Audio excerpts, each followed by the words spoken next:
toutes et à tous, bienvenue et un grand bonjour à vous aujourd'hui déjà, en vendredi 11 août, que le temps passe vite en votre compagnie. Je suis ravie de vous retrouver encore ce soir pour une nouvelle émission dans ce camp d'été du tarot, vous savez, qui va durer jusqu'au 1er septembre. Donc c'est tout l'été, tous les soirs, du lundi au vendredi à 18 heures pour des lives justement sur la thématique du tarot, que ce soit à travers l'histoire, des tirages, des enseignements ésotériques, peu importe, voilà, c'est tout ce qui touche de près ou de loin au tarot. Et voilà, donc ça c'est déjà la partie visible du camp d'été. Et puis il y a les ateliers qui ont lieu tous les dimanches, bien sûr aussi à 18 heures. Donc des cours, des enseignements que je vous partage pour travailler sur différentes thématiques.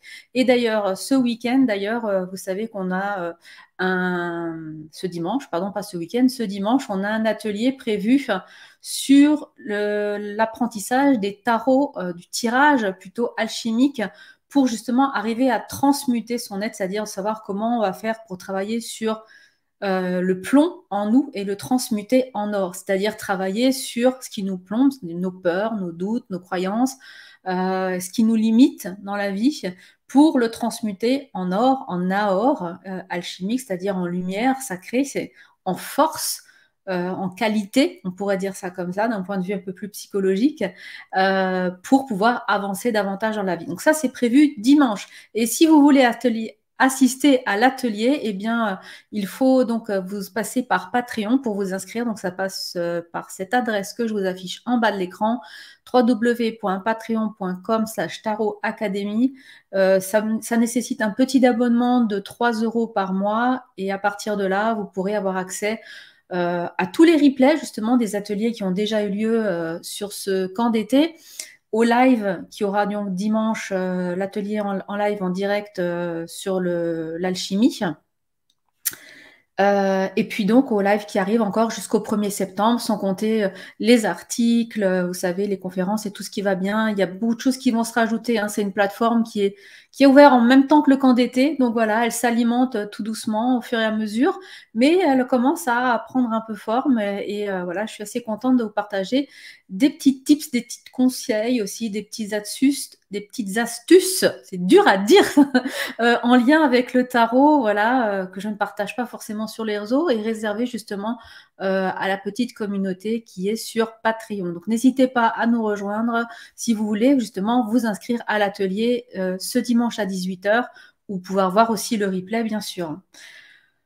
On vous propose aujourd'hui, enfin je vous propose aujourd'hui, déjà je vais dire bonjour officiellement, bonjour à ceux qui je regarde un peu dans le chat, bonjour Alexandra, bonjour Olivier, tiens notre coach, j'ai trop de plomb la semaine, je la transmute en or le week-end. Oui, bah, t'as raison, il faut au moins ça. Idalina, coucou, bonjour et bienvenue. Bonjour au coach. Ben voilà, c'est fait par onde interposée, c'est réalisé. Donc aujourd'hui, choisis ta voie avec le tarot. C'est vrai qu'avec le tarot, on peut faire beaucoup de choses, et je vous propose qu'on fasse un petit peu ce travail de réflexion sur, ok, j'ai envie d'utiliser le tarot, mais qu'est-ce que je veux en faire? J'adore le tarot, je kiffe le jeu, on a compris. J'ai choisi mon jeu, sinon je vous renvoie au live d'hier pour savoir comment bien choisir votre jeu. Et à partir de là, ok, qu'est-ce que j'ai envie de faire avec mon tarot? Est-ce que j'ai envie d'être plutôt dans la prédiction, dans le divinatoire, avec la taromancie, ou m'arrêter à quelque chose d'un peu plus pragmatique, plus réfléchi, plus dans le conseil, peut-être coaching, psychologie, développement personnel avec la tarologie. Donc je propose qu'on fasse un petit peu un tour d'horizon de cette approche, de ces deux voies possibles, parce que comme je vous le disais, le tarot, ça peut sembler parfois un petit peu mystérieux, on ne sait pas trop ce qu'on peut faire. C'est un couteau suisse, c'est un outil multifacette. Et donc, il est impératif finalement, quand on utilise cet outil à plusieurs lames, ça se tombe bien hein, pour les lames du tarot, de choisir la bonne lame par rapport à ce qu'on veut travailler. On ne va pas prendre un tournevis pour enfoncer un clou, c'est absurde. Donc là, encore une fois, c'est pareil par rapport à ce que je veux faire pour moi-même ou dans mes consultations. Eh bien, quel est l'outil, le bon outil que je vais utiliser? Donc ça, c'est important de bien connaître le travail fondamental que l'on fait en tarologie ou en taromancie pour pouvoir dire, je vais plutôt faire ça aujourd'hui. Peut-être que demain, je fais autre chose. En tout cas, voilà, je vais vous donner un petit éclairage sur cette thématique. Donc, c'est exactement ce qu'on va voir aujourd'hui, comment explorer cet art de la taromancie ou de la tarologie. Alors, je suis spécialiste des parenthèses, vous l'aurez compris. Petite parenthèse, je ne vais pas forcément ici développer le sujet de la cartomancie. Parce que la cartomancie, c'est encore beaucoup plus large. Je vais rester focus sur le tarot. La cartomancie, vous savez, c'est encore, ça peut englober, ça pourrait englober tout ce qui touche au tarot. Mais ça correspond, quand on parle de cartomancie, généralement, on fait plutôt le lien avec, vous savez, quand on fait des tirages avec ce jeu de 32, où vous savez, on a les couleurs pique, cœur, trèfle, carreau, etc., le jeu pour jouer finalement. Et donc, on fait plutôt de la cartomancie avec ce type de cartes, mais on peut faire de la cartomancie aussi avec des oracles, que ce soit des oracles classiques ou plus spécifiques, comme la triade, le Béline, etc. On peut faire de la cartomancie aussi avec dans du tarot. Parce que quand on mélange en fait tous ces types de jeux. Dès qu'on travaille avec de la carte en divination, on va être sur de la cartomancie. Donc je ne vais pas rentrer dans ce sujet-là parce que c'est beaucoup trop large. J'ai resté, comme je le disais, en plan plus serré sur le tarot, en explorant justement la tarologie et la taromancie. Et à ce sujet, est-ce que vous connaissez la différence entre les deux? C'est déjà une bonne question de vous poser de base, à savoir si vous savez bien faire la différence entre les deux. Pour vous donner finalement une ordre d'idée, la tarologie et la taromancie, ce sont deux approches du tarot qui sont distinctes. Chacune des deux ayant finalement ses propres objectifs de réalisation et ses propres méthodologies de travail, de fonctionnement. Pour comprendre un petit peu ces différences, je vais vous donner une ou deux définitions. Ça va déjà vous donner un éclaircissement assez large. Et bien comprendre ces différences, ça va aussi vous aider à mieux choisir l'approche que vous avez envie d'avoir avec le tarot par rapport à celle qui résonne pour vous aujourd'hui, à ce moment. Parce que peut-être que demain ou dans un mois, vous allez vibrer sur une autre énergie qui vous dit, tiens, j'ai plus trop envie de faire ça, je préfère faire ça. Donc, on n'est jamais enfermé dans quoi que ce soit. Alors, pour en revenir aux petites définitions. La tarologie. Donc, on est sur de la tarologie. Le logis, ça vient de logos, qui signifie parole ou discours en grec. Et si on fait une extension de logos, logos, ça va aussi définir tout ce qui touche à la pensée, à la raison, à l'intellect, et donc à la logique. Donc, avec la tarologie, logos, on va pratiquer le tarot de façon assez pragmatique, assez rationnelle. Contrairement à la taromancie, où une mancie, finalement, c'est justement être en rapport avec tout ce qui est art divinatoire, dans la voyance, dans la prédiction, la prémonition, etc., etc. Toutes ces mancies, c'est tout ce qui touche au divinatoire. Et une mancie, en général, ça a vraiment pour objectif, comme je le disais, de réaliser des prédictions. Il y a d'autres exemples dans les mancies. Il y a on en a parlé tout à l'heure, la cartomancie, par exemple. Mais vous savez, il y a la cafédomancie, la cristallomancie et donc la taromancie en fait partie. Donc, j'avais d'ailleurs fait un petit document que vous allez pouvoir retrouver sur mon site, normalement sur Tarot Academy, où j'expliquais bien la différence dans un petit PDF que je vous offrais en cadeau, avec une liste incroyable de taromancies, aussi plus folles les unes que les autres. Donc, je vous invite à aller voir si vous voulez en savoir plus sur ces deux approches-là, notamment faire un focus sur les mancies. Donc, je vais revenir dans un premier temps sur la tarologie et j'approfondirai un peu plus tard la taromancie.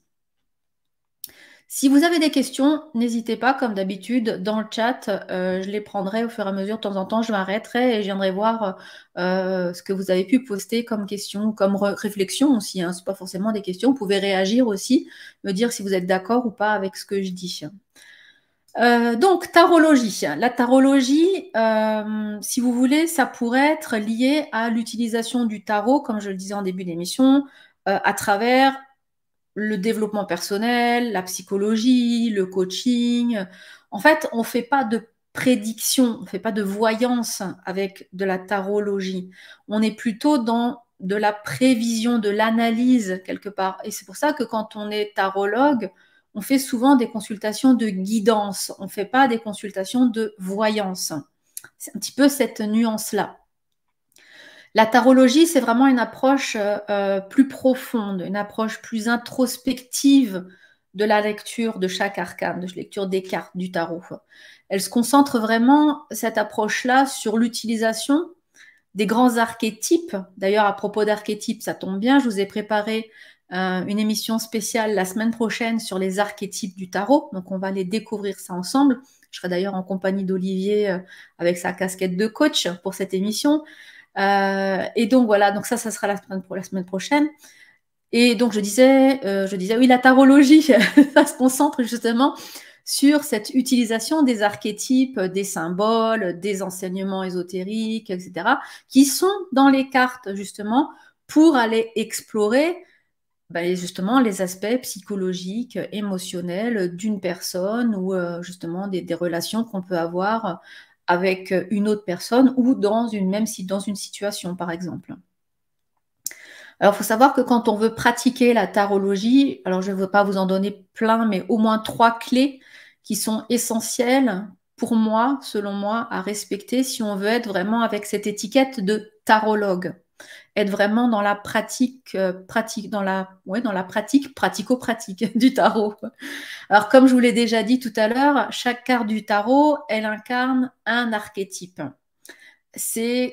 Un archétype, c'est comme quelque chose comme un modèle universel de pensée. C'est un modèle universel d'émotion ou un stéréotype d'une situation. C'est un petit peu ça, dans les grandes lignes. Chaque carte du tarot va être finalement comme une sorte de fenêtre ouverte sur les différentes facettes de cette condition humaine qui va refléter nos émotions, nos défis, nos aspirations, etc., etc. Par exemple, pour être un peu plus concise, le battleur, il symbolise le commencement et l'énergie créatrice. L'impératrice, elle va plutôt représenter la féminité, l'intelligence, la créativité. Et quand on comprend quelque part ces grands archétypes présents dans les arcanes, en tout cas majeurs du tarot, on peut déjà finalement accéder à certaines couches un peu plus profondes de la signification des tirages. Parce qu'en travaillant avec les archétypes, souvent jungiens en plus, on va être déjà, vous voyez, dans une approche un peu psychologique, quelque part, du tarot. C'est pour ça que beaucoup de coachs ou de thérapeutes vont aussi utiliser le tarot comme outil complémentaire à leur propre pratique en faisant de la tarologie, parce qu'ils vont l'utiliser pour travailler sur l'humain. La deuxième clé qu'il faudrait vraiment prendre en compte, c'est l'interaction qu'il peut y avoir entre les cartes quand on fait un tirage. Vous savez que la disposition des cartes dans un tirage, que moi j'appelle le protocole, c'est quelque chose qui est essentiel. C'est pas juste pour faire joli, pour mettre des cartes sur la table, sinon on ferait une ligne droite et puis c'est fini, on placerait les cartes les unes à côté des autres et puis on n'aurait pas besoin de se casser la tête. Si on met des formes particulières, si on met un protocole justement sur chaque emplacement de carte, c'est bien que ça a une utilité.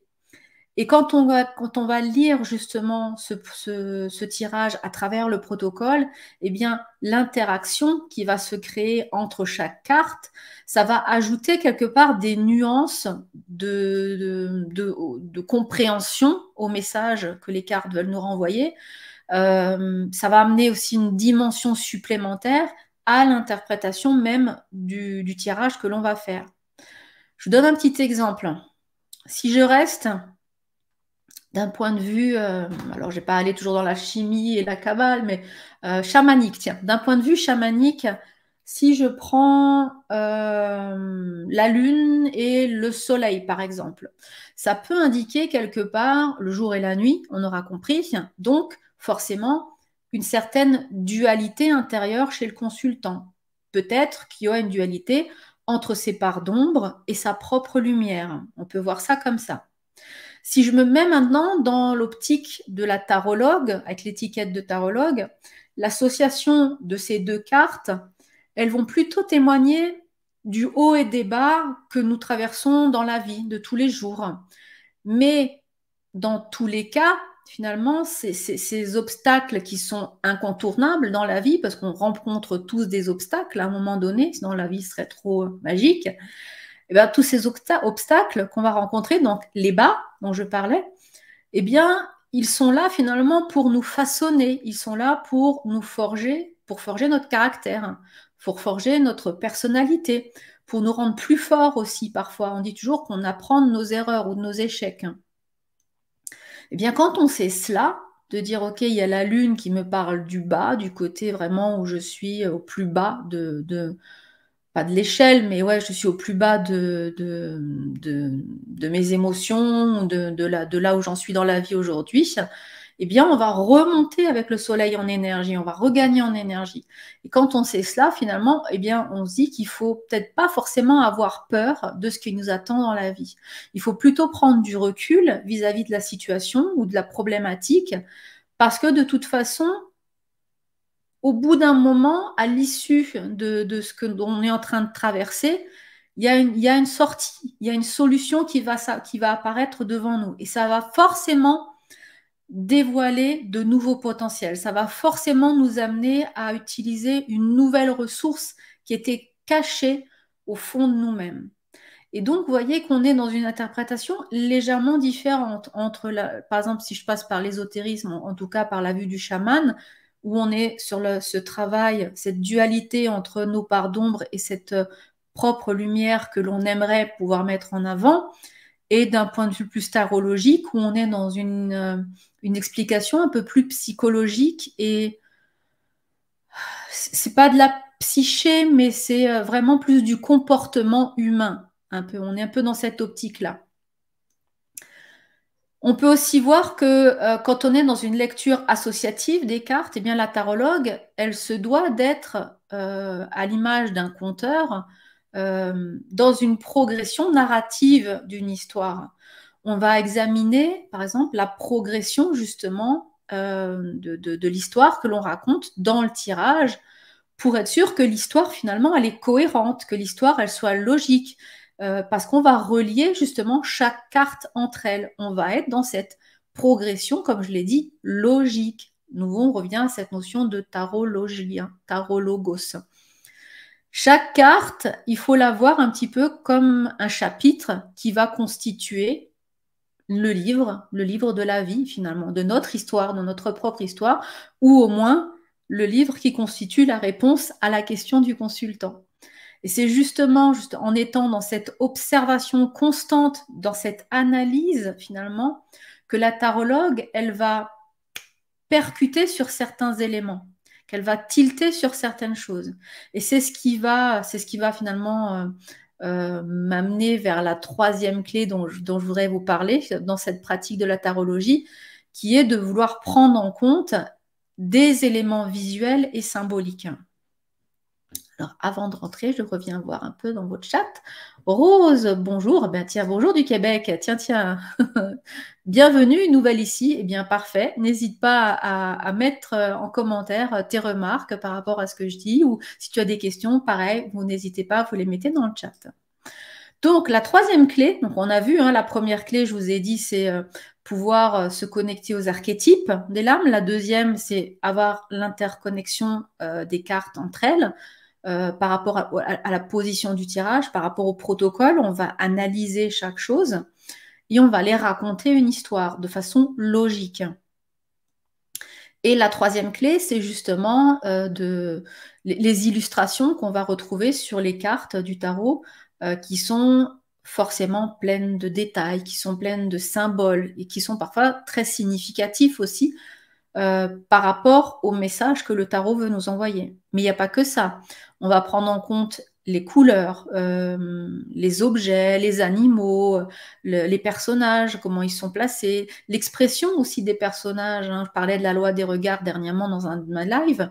Eh bien, ça a une importance aussi de la manière dont le personnage regarde les autres personnages dans le tirage. Quand je parlais des objets, ça peut être aussi dans le décor, etc., des petites choses qui sont présentes. Si on prend par exemple une petite fleur, eh bien, elle peut symboliser la renaissance, la transformation, alors que quand on a cette tour en ruine, une maison qui s'effondre, eh bien, ça peut représenter justement un effondrement, le fait de tout perdre. Donc, on va faire des associations comme ça aussi, avec des symboles, mais pas avec forcément toute la carte. On va être attiré, justement, notre œil va être attiré par un symbole en particulier, et c'est ce symbole qu'on va faire par une association d'images, de mots-clés, de façon analytique et presque symbolique aussi, hein, comme vous l'avez vu. Je vous ai dit la petite fleur qui symbolise la renaissance ou la transformation, par exemple, pour aller transmettre le message à notre consultant. Et quand on... D'ailleurs, je vous parle de ça, mais en fait, c'est pour ça aussi que, entre parenthèses, encore une fois, quand je vous propose ma formation, je passe en revue tous ces moindres détails, arcane par arcane. On voit le personnage, les animaux, les objets, les vêtements, tout ce qui peut composer la carte. Finalement, on va le décortiquer de A à Z parce que tout a son importance et tout peut potentiellement être symbolique. Et donc, on analyse l'ensemble de l'arcane à travers toutes ces portes d'entrée-là pour aller justement extraire l'essence de la carte elle-même. Je prends deux, trois petits exemples par rapport à ces symboles et à ces éléments visuels qui peuvent se retrouver pour que vous compreniez un petit peu mieux l'importance. Si je prends par exemple les couleurs, elles ne sont pas juste là pour faire joli, parce que vous avez remarqué que c'est toujours à peu près les mêmes couleurs qui ressortent dans un tarot de Marseille traditionnel, hein. Je prends par exemple un Grimaud, un Camoin, je ne vais pas aller beaucoup plus loin. Mais si je prends un tarot comme ça, les couleurs sont basiquement toujours les mêmes dans le jeu, parce qu'elles portent une signification précise, une signification symbolique, mais aussi émotionnelle. Je prends par exemple le rouge, ça va représenter la passion, l'action, l'énergie, c'est le feu, quoi, quelque part. Alors que le bleu, à l'inverse, on est plus dans la douceur, la tranquillité et la spiritualité. Tout comme le noir va évoquer un petit peu le côté secret, mystérieux et aussi la transformation. Donc vous voyez que rien qu'à travers les couleurs, déjà, je suis en train d'analyser par une association de mots des choses que je vais retranscrire de façon logique pour pouvoir donner des messages à mon consultant. Après, il y a aussi les animaux ou les autres créatures que l'on peut retrouver dans le tarot, hein, qui peuvent aussi apporter des connotations spécifiques. Je prends par exemple le lion, qui symboliquement, le lion, on va l'associer à tout ce qui est la force, le courage, etc. Ça n'a rien de prédictif, vous voyez bien, c'est pas quelque chose qui est lié à la voyance, c'est juste une analyse dans la symbolique purement classique, traditionnelle. Le lion, on l'associe, en tout cas dans notre culture hein, européenne, à la force et au courage, alors que l'aigle, qu'on va retrouver aussi par exemple chez l'empereur, l'impératrice ou même dans l'arcane du monde, eh bien, ça va évoquer justement peut-être la vision, le pouvoir et d'autres choses. Donc, vous voyez, avec cette association de mots, on arrive encore à aller plus loin dans le décodage du message à transmettre au consultant. De la même manière, on a des objets qui sont présents sur la lame et chaque objet a sa propre signification. Une épée, ça peut symboliser l'intellect, forcément, les épées dans les mineurs, donc ça peut symboliser la pensée rationnelle, ça peut symboliser la vérité, alors qu'une coupe, ça va représenter peut-être plus nos émotions, l'intuition, etc. Et en fonction de l'état où est la coupe, est-ce qu'elle est debout, couchée, voilà, à l'endroit, à l'envers, ça peut donner des indications aussi sur le type d'émotion, le type d'intuition que l'on peut être amené à évoquer dans l'histoire que l'on raconte à notre consultant. Alors, je pourrais aussi vous parler, pareil, des expressions des personnages sur les cartes, des gestes qu'ils font, comment ils placent leurs mains à la taille, à la tête, comme ça, etc. Ben, tout ça, ça a une importance parce que ça nous parle d'émotions, ça nous parle d'intention que le personnage a, tout comme les décors, la répétition des symboles et même la position des éléments et du personnage au sein même de la carte. S'il est bien centré dans la carte, s'il est plus sur la gauche, plus sur la droite, qu'il est tourné comme ça, comme ci, etc. Tout ça, c'est autant d'indices qui peuvent nous aider à mieux interpréter les cartes, mais d'une manière logique, pratique. Pas du tout en termes de voyance. On est d'accord, on est toujours dans la tarologie logos. Donc, ce qui est important de comprendre ici, c'est que quand on comprend justement ces éléments visuels et ces éléments symboliques, eh bien, ça va nous aider à aller choper, j'ai envie de dire, je sais pas, attraper au vol des aspects propres à chaque carte qui vont faire référence à des messages, à des choses que l'on doit transmettre au consultant. C'est un petit peu, je vais pousser le bouchon un peu loin, mais vous savez, c'est comme quand on fait le test de Rorschach avec ces taches d'encre qu'on voit, qu'on nous montre. Qu'est-ce que tu vois ici? Ah, je vois un papillon qui s'envole, etc. Pourtant, c'est qu'une tache d'encre. Eh bien, dans la tarologie, il faut voir un petit peu chaque lame comme une expression de quelque chose qui nous parle à nous. Parce que je prends par exemple l'impératrice, elle va me transmettre un certain message à moi, mais vous prenez la même carte, vous, de votre côté, et le message, il peut être différent pour chacun d'entre vous, parce que nous avons notre propre perception et notre propre symbolique attachée aux visuels, aux symboles qui sont présents dans les cartes. On a notre propre connaissance aussi. Si je ne sais pas ce que représente le lion ou l'aigle, ben je ne suis pas capable de dire que le lion, c'est la force et le courage. Je suis obligée de connaître cette association-là.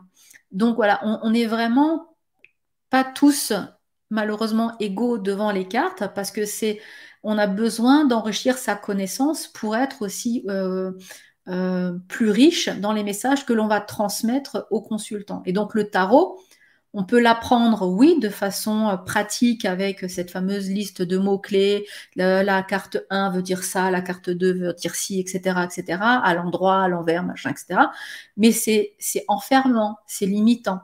Alors que quand on va aller plus loin dans la tarologie, apprendre justement ces symboles et ces références, ça permet encore d'ouvrir une porte supplémentaire et d'aller plus en profondeur dans les messages que l'on va transmettre, d'améliorer nos lectures du tarot et donc de mieux guider, puisqu'on est dans une guidance, notre consultant.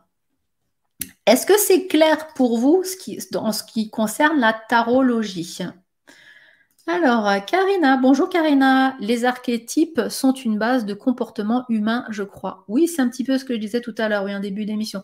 Et comme je le disais, si tu es intéressé par les archétypes, la semaine prochaine, je vais faire un live spécifiquement sur les archétypes des 22 majeurs. Donc, on vous présentera ça. Je serai avec Olivier à ce moment-là pour cette émission. Alors, je vous propose qu'on passe maintenant à la taromancie. La taromancie, ça se concentre davantage sur la partie divination, voyance, prédiction, etc., etc. Donc, quand on est une taromancienne ou un taromancien, on utilise les cartes du tarot comme un moyen quelque part pour canaliser des informations, des énergies, que ça peut venir alors de vos guides, de vos anges, de la source, comme je l'appelle, de cette conscience non locale, puisque maintenant vous savez ce que c'est, vu que vous avez suivi les lives du camp d'été. Sinon, je vous renvoie au replay du camp d'été.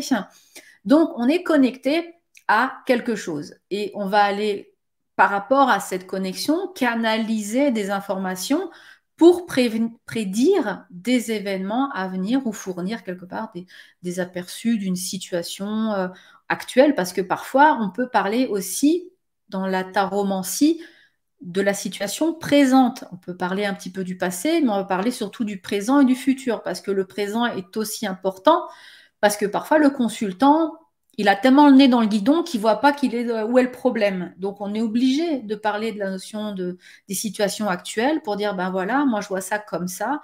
Et donc, si vous redressez pas la barre, vous allez aller dans le mur. Donc, on va faire un focus sur le présent pour lui dire comment ça va évoluer dans le futur. S'il ne redresse pas la barre ou s'il redresse la barre. Voilà, on va juste lui expliquer ça. Et souvent, On ne dit pas comment il va se sortir de la situation. On lui dit juste, est-ce que je vais pouvoir éditer mon livre? On regarde machin. Ah oui, mais aujourd'hui, on voit que ton livre, il est bien avancé, tu as bien tout écrit, tu as bien tout ficelé, ton projet, il est nickel. Oui, tu vas trouver une édition demain, une maison d'édition demain, aucun problème, ton livre va sortir. Mais on ne dit pas comment.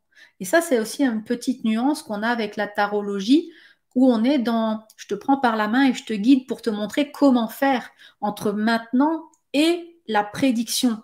La voyance, elle a un gap, elle fait un saut de puce entre ma situation actuelle et je te prédis ton avenir. Dans ton avenir, ça sera comme ça. Et entre les deux, libre arbitre, débrouille-toi. Voilà. En taromancie, pour moi, c'est ma vision, c'est comme ça. Alors que la tarologie, on peut partir du moment présent et si le consultant me dit ben, mon futur, j'aimerais bien être édité dans une maison d'édition, eh bien on va le prendre par la main, on va être dans une guidance pour lui dire ben, si tu veux partir de A pour aller vers B, il va falloir que tu fasses ça, ça, tu rencontres telle personne, que tu te mettes en action en faisant ça, il faut surtout pas que tu fasses ça, etc., etc. Et on va lui donner les jalons, finalement, les barreaux de l'échelle qui vont lui permettre d'atteindre son objectif. Donc, c'est deux nuances un petit peu différentes, vous le voyez bien, entre la taromancie et la tarologie. La taromancie, elle est vraiment beaucoup plus axée sur tout ce qui est prédiction, divination, sur la lecture de l'avenir, plutôt que, comme je le disais, sur des conseils pratiques, pragmatiques, sur l'exploration aussi peut-être approfondie de la psyché. Parce qu'en tarologie, comme je l'ai dit tout à l'heure, on va aussi travailler sur le monde émotionnel, sur le comment se sent le consultant, est-ce qu'il est en capacité justement émotionnelle, intellectuelle, d'aller vers son rêve, d'aller vers la situation idéale. Donc ça, c'est un travail qu'on peut faire avec lui. On va aller explorer ses parts d'ombre, par exemple, quoi, etc. Finalement, j'ai envie de dire que être taromancienne, ça demande, euh, comment je pourrais dire ça, une certaine ouverture d'esprit. On n'est plus dans le logos, la tarologie. On est vraiment dans quelque chose de plus subtil, comme on dirait en alchimie. Ça demande vraiment de croire qu'il y a quelque chose de plus grand, qu'on est dans on travaille avec une énergie universelle. La taromancienne, elle est jamais toute seule dans son coin. Elle est connectée à quelque chose de plus grand. Et elle est connectée, bien sûr, on est même la tarologie aussi, en tarologie, on est connecté à son intuition, comme la taromancienne. Mais en plus, on a le câble qui nous connecte, comme je disais tout à l'heure, à la source ou quelque chose d'autre. Et donc, du coup, ça repose cette utilisation du tarot dans la mancie, dans la taromancie, sur une croyance que il existe une connexion quelque part entre les arcanes du tarot et cette énergie universelle, appelons-le la source, par exemple, vous mettez le nom que vous voulez derrière. Et que quelque part, c'est à travers cette connexion que la taromancienne, elle va pouvoir révéler des aperçus sur un petit peu le passé, beaucoup sur le présent et encore plus sur le futur du consultant. Donc ça, c'est aussi une différence importante avec la tarologie et la taromancie. Et pareil, de la même manière, je vais vous donner 3 clés qui sont importantes quand on veut aller dans la taromancie. La première étant d'avoir des techniques de tirage pour la divination. Comme je vous l'ai expliqué tout à l'heure, dans la tarologie, quand on fait des tirages, ils ont une certaine forme, ils ont un certain protocole, donc ça, on va aller l'analyser. Parce que on va aller, quand on est dans la tarologie, comment expliquer ça? Le consultant va nous dire, j'ai envie d'éditer un livre. Il veut aller vers ça. Donc nous, on va aller questionner le consultant en tarologie pour lui dire, est-ce que tu as déjà écrit un livre? Est-ce que tu sais comment faire? Est-ce que tu sais où aller chercher des idées? Est-ce que tu as des pistes? Est-ce que tu as fait ci, fait ça? On va poser plein de questions et à chaque fois, on va aller pratiquer un tirage pour répondre à ces questions. Et les tirages sont plus ou moins toujours les mêmes. Oui, ils peuvent même être carrément linéaires et c'est simplement une ou deux cartes qui vont nous aider à répondre à ces questions-là. Alors qu'en taromancie, on va utiliser 1001 tirages parce que chaque tirage peut avoir une fonction précise. C'est pour ça aussi, encore une fois, que dans la formation, je vous propose beaucoup de tirages parce que on peut passer par un simple tirage à 3 cartes qui va nous faire quelque chose du passé, présent, futur. Donc, avoir une vision assez globale en taromancie. Mais on peut aussi faire des tirages plus poussés avec la croix celtique ou la roue astrologique, etc., etc. Ou même sur le travail des vies antérieures que je vous ai proposé d'ailleurs dans ce camp d'été déjà à travers un live. Donc, vous voyez bien que le tirage, lui aussi, porte un certain poids, pas d'analyse, mais il porte un certain poids comme si c'était déjà un outil d'aide à la prédiction. Il est prédisposé, le tirage que l'on va choisir, à nous donner des messages prédictifs, de divination. Et chaque tirage, finalement, il a son propre but. Il va fournir des réponses spécifiques par rapport aux questions que le consultant a posées. Et donc, ces techniques, elles permettent vraiment d'aller explorer différentes facettes d'une situation et vraiment d'offrir des perspectives variées aux consultants. Une autre clé que je voulais vous partager justement en lien avec la taromancie, c'est, je vous parlais de l'intuition tout à l'heure et cette connexion avec les énergies. Donc c'est vraiment d'avoir cette approche intuitive, comme la tarologue, mais en plus de vous connecter à ces énergies. En taromancie, c'est essentiel d'être dans la méditation, d'être dans la spiritualité, dans le développement personnel, parce que on a besoin de développer cette connexion avec ces cartes, de créer ce lien. Autant que c'est important quand on est tarologue, parce que ça va permettre de... C'est un lien différent, c'est un lien émotionnel qu'on va travailler quand on est tarologue. Je veux dire, le jeu, il me renvoie une certaine vibration émotionnelle. Ici, c'est une connexion plus spirituelle que l'on va chercher avec le tarot. Elle est un peu différente parce que plutôt que de se concentrer uniquement sur la signification traditionnelle de ce que la carte veut dire comme en tarologie, à travers les archétypes, etc., eh bien, la taromancienne, elle va écouter quelque part sa petite voix intérieure, elle va écouter son instinct, elle va écouter ses ressentis par rapport aux messages et aux images qui sont présentes devant elle, que les messages que les cartes vont nous renvoyer.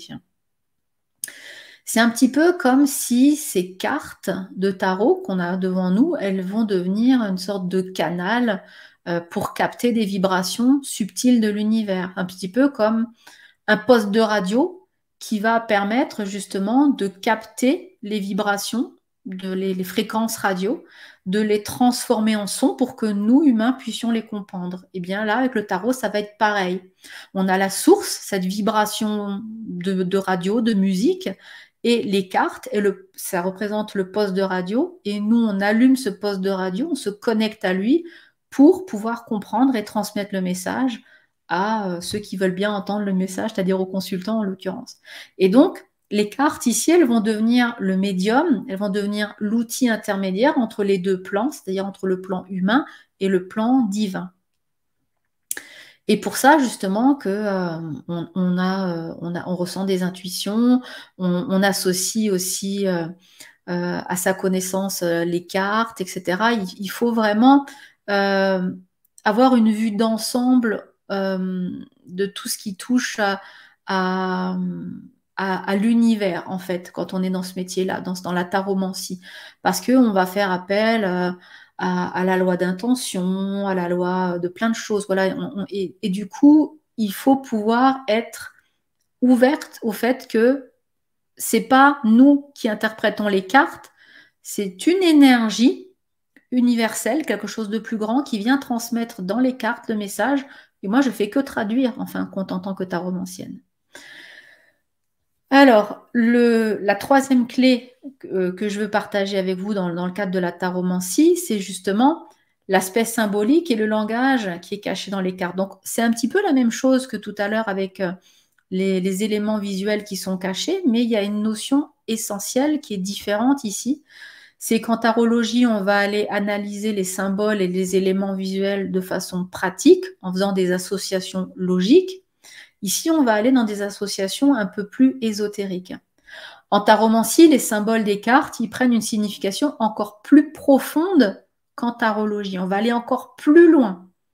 Ok, le lion, c'est la force et le courage, mais pas que, c'est beaucoup plus. Chaque détail visuel, chaque couleur, chaque positionnement devient un élément clé et du langage caché que l'arcane veut finalement nous transmettre. Et c'est la taromancienne qui interprète ces éléments avec ses propres connaissances ésotériques pour justement dévoiler les messages qui sont un petit peu subtils et qui sont spécifiquement adressés aux consultants. C'est pour ça que je vous disais, il faut aussi avoir une certaine ouverture d'esprit, une certaine connaissance du monde ésotérique quand on veut aller vraiment à fond dans la taromancie. Par exemple, donc je vous parlais tout à l'heure des animaux, notamment je vous parlais du lion qui symbolise la force et le courage. Si je veux travailler en taromancie avec cette association symbolique, par exemple, une lecture ésotérique de ce symbole, eh bien, moi, je vais aller relier le lion, par exemple, à l'alchimie. Parce que on travaille, alors je ne vais pas aller forcément très loin, mais on va travailler avec le lion vert, qui est le vitriol en alchimie, qui purifie la matière, pour obtenir le lion rouge, qui est le mercure philosophique. On peut appeler ça aussi l'or philosophique, qui a mûri et qui va nous donner justement cette pierre philosophale, vous savez, c'est ce qu'on recherche par-dessus tout. Et on dit aussi que le lion rouge, c'est ce qu'on appelle l'or potable. Pourquoi? Parce que il n'est pas encore sublimé, raffumé, donc il est brut de décoffrage. Et ce lion rouge, c'est cette énergie, c'est comment on appelle ça, l'énergie qu'on a en nous, la kundalini. C'est la kundalini qui coule en nous, c'est ce feu voilà, qui brûle en nous et qui peut faire beaucoup de dégâts quand il n'est pas canalisé. C'est vraiment une violence dévastatrice. Ça peut être de la colère, ça peut être des choses comme ça, des accès de brutalité. D'ailleurs, en parlant de la colère et du lion rouge, il y a une expression qui dit on est rouge de colère. Donc, vous voyez bien qu'il y a un lien aussi avec ça. Et pour revenir à cette notion ésotérique avec le lion, moi, je vais partir du principe que quand je vais succomber à mon lion rouge, eh bien, je suis obligée d'agir de manière destructrice. Parce que j'ai le feu là, j'ai la kundalini en moi ça bouillonne, hein, et j'ai besoin d'évacuer ça. Donc, je vais vous savez, c'est quand on a envie de taper sur quelque chose parce qu'on est trop en colère. Donc c'est ça, c'est cette manière destructrice. Donc je vais être obligée d'être dans cette énergie-là parce qu'il faut, la cocotte est pleine, il faut que la pression, elle sorte, quoi. Alors que quand, si j'arrive à unir dans la balance la sagesse de mon être, c'est-à-dire le lion vert, avec ce feu sacré, le lion rouge, eh bien, on peut réaliser le grand œuvre et devenir justement un être plus purifié, un être spirituellement plus lumineux, plus doré, plus comme l'aor quelque part. D'ailleurs, on dit, hein, je parlais du vitriol, le lion vert qui est le vitriol, c'est visite l'intérieur de la terre et en rectifiant, tu trouveras la pierre cachée. Ça veut bien dire qu'il faut aller chercher au plus profond de nous-mêmes. On est cette terre glaise que l'on va modifier, modeler, on va la rectifier. Et quand on a rectifié, qu'on est droit, en fait, on est juste, eh bien, on va trouver le joyau, on va trouver la pierre philosophale. Bref, mon objectif, c'est pas de vous donner un cours d'alchimie ici. Je voulais juste voir que vous voyez bien la différence de logique, de réflexion.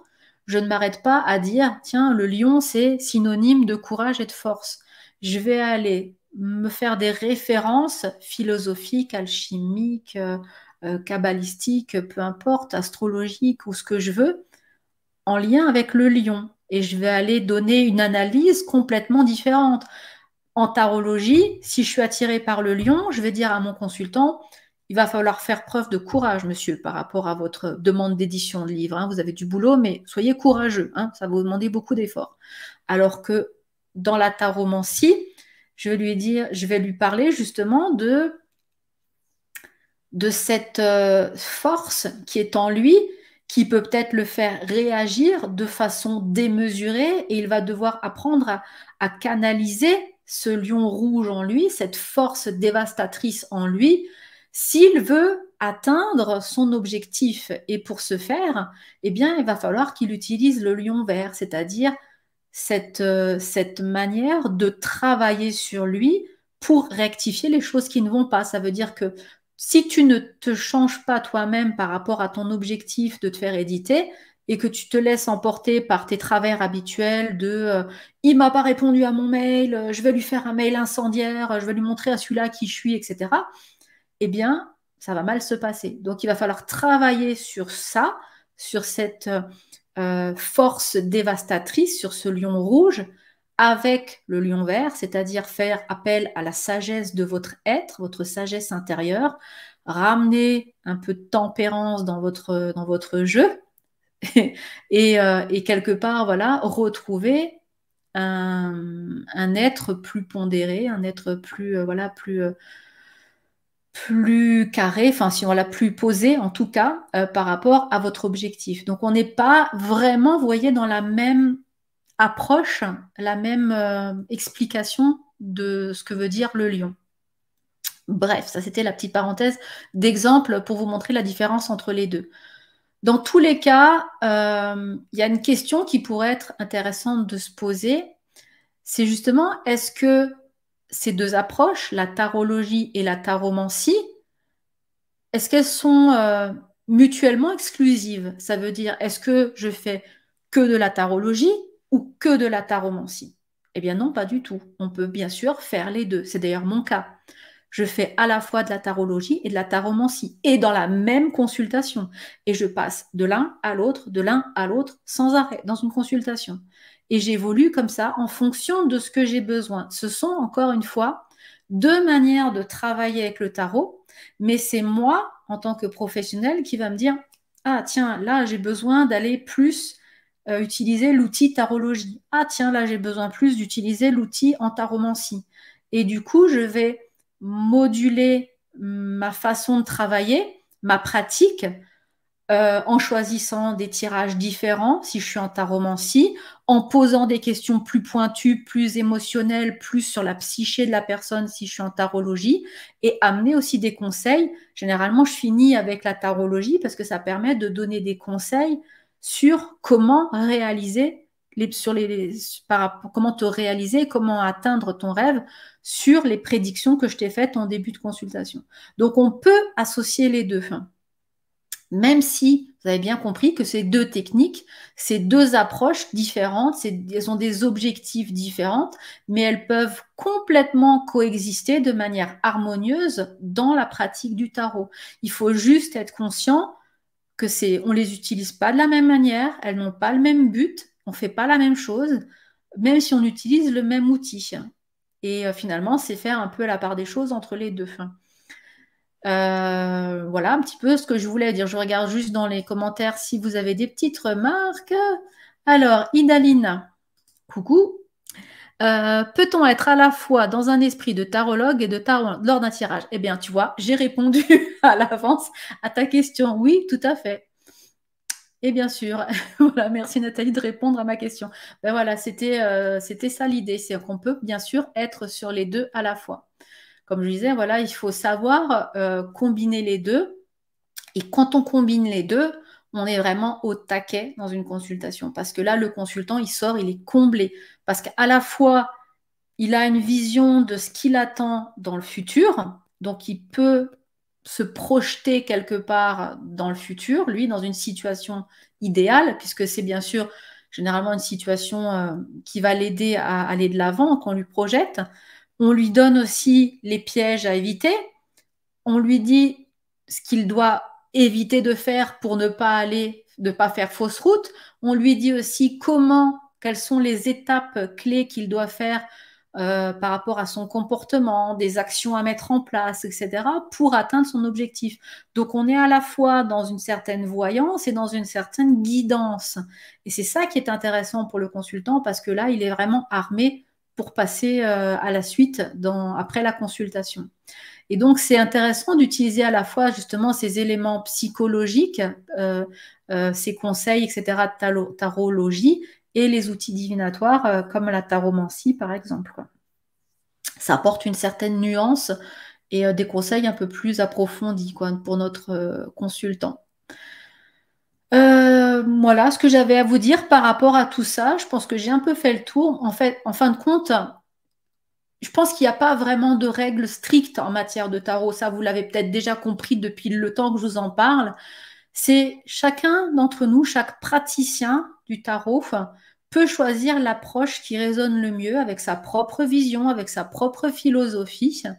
Et que vous adoptiez la tarologie ou la taromancie, ou même un mélange des deux, comme je le fais moi-même, hein, de toute manière, l'essence magique du tarot, elle va résider dans votre capacité à offrir des perspectives uniques et à susciter quelque part l'introspection, etc., à éclairer les chemins du consultant. Donc c'est vous qui allez être le transmetteur, voilà, on peut dire ça comme ça, du message du tarot ou de la source, ça dépend d'où on se place, pour que votre consultant puisse évoluer. Et donc, choisir entre la tarologie ou la taromancie, ça dépend vraiment que de vos propres préférences, de vos propres compétences, de vos propres connaissances et aussi des objectifs que vous avez envie de vous donner dans votre propre pratique du tarot. Voilà. Je voulais finir là-dessus, sur cette petite touche, comme quoi on n'est pas enfermé dans des petites boîtes. Vous pouvez pratiquer l'un, l'autre ou les deux à la fois, un après l'autre ou en alternance l'un avec l'autre. L'idée, c'est juste de savoir ce que vous faites et de comprendre ce que vous faites et la manière dont vous le faites. Voilà ce que j'avais à vous partager aujourd'hui. Est-ce que vous avez des questions par rapport à ça, ou c'était clair pour vous? Ok, bah je vois que ça se passe bien du côté du chat.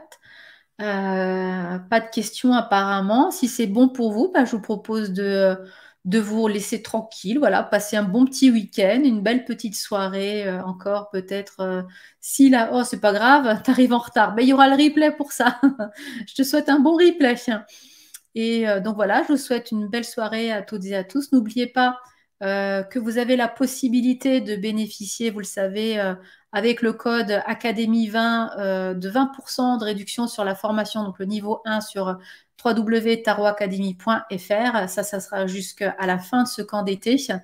Donc n'hésitez pas, si vous allez sur le site www.tarotacademy et que vous voulez justement découvrir un peu plus les arcanes majeurs, en tout cas dans la tarologie ou la taromancie, enfin je dirais et la taromancie, donc dans ces deux aspects, pratico-pratiques ou un peu plus ésotériques aussi, eh bien vous pouvez bénéficier donc avec le code Académie 20, tout en majuscule, tout attaché, de 20% de réduction sur le prix de la formation. Donc n'hésitez pas à venir nous rejoindre dans la tribu de l'académie et devenir des académiciens, académiciennes.